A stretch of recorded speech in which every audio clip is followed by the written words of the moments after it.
Yung isang sample, yung sinasabi natin ano, na parasite.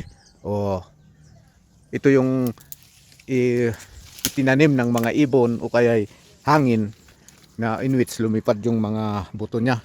And then tumubo siya sa sanga ng avocado. O ito yung one example. Yan.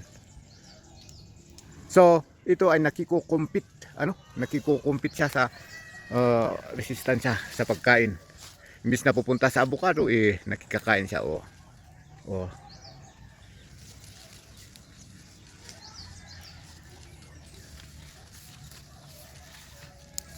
See? Yan.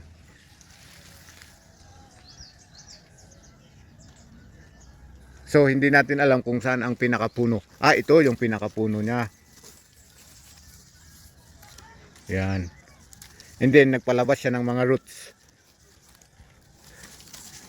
Ang problema nito, kahit tinatanggal mo yan, may isiseparate.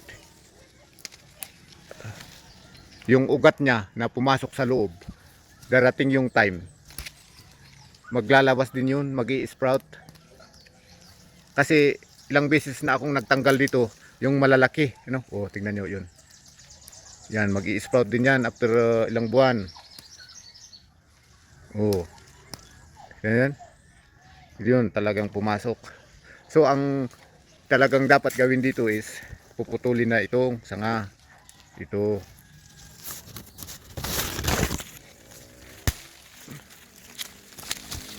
Matatanggal na.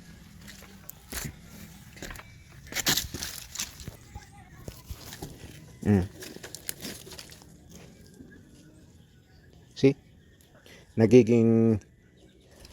Nagiging isang sanga na siya. Ito yung isang maaring ito yung dulo. Ito yung dulo. Yun. Ito yung dulo. Kaso nung dumating si parasite na ito, ay namatay na yun, pinatay na yun. Wala na. Pati na itong mga sumusunod na sanga, humihina na rin. Ilang sanga yung bumigay? 3. Yan.